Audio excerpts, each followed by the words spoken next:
There's a reason only 1% of men become powerful, disciplined, respected, and unstoppable. It's not luck. It's not talent. It's not some special gift from birth. It's a decision, followed by a lifestyle. A lifestyle 99% of men are too comfortable, too distracted, or too weak to live. This is the story of the man who decided he would no longer be like everyone else.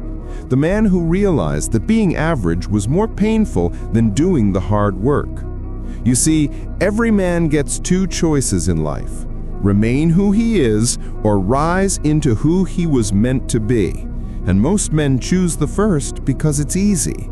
It doesn't require sacrifice, it doesn't require loneliness, it doesn't require discipline.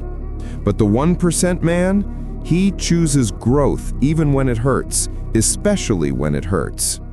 The rise of a 1% man begins when he stops living on autopilot. Most men wake up, scroll their phones, complain about their lives, and repeat the same cycle for years. But the 1% man wakes up with intention. He understands that the world doesn't reward excuses, it rewards results. He breaks his own patterns, even when his mind fights him. He knows consistency beats motivation, and action beats overthinking. People think the 1% man is some cold, emotionless machine. He's not. He just stopped being controlled by temporary feelings. He doesn't wait to feel like it. He moves regardless. Discipline is his backbone. He builds habits that make him powerful: working out, learning skills, building income, improving his mind, sharpening his environment. While others chase fun, he chases progress. While others chase girls, he chases purpose. While others chase validation, he chases self-respect.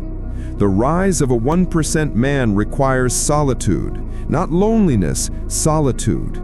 He steps back from noise and distractions. He cuts off low-value people. He stops wasting time on gossip, negativity, or environments that keep him small.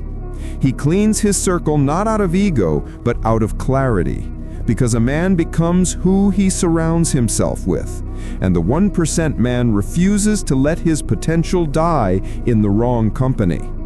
He uses silence as a weapon.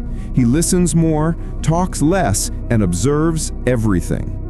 He notices the mistakes other men make, giving energy to people who don't deserve it, wasting hours on entertainment, seeking comfort like it's oxygen. He sees these traps and avoids them. Money is another part, because the 1% man understands one thing most men don't. No matter how much motivation you have, without money, you are limited. Limited in freedom, limited in power. So he doesn't shy away from the grind. He works when others relax. He builds skills when others waste time. He creates opportunities instead of waiting for them. His income grows because he grows. But the real rise begins internally. A 1% man fixes his mindset before he fixes his life. He learns emotional control. He learns to stay calm under pressure. He learns to think logically, not emotionally. He stops comparing his journey to others because he knows that comparison kills gratitude and destroys focus. He only competes with one person, who he was yesterday.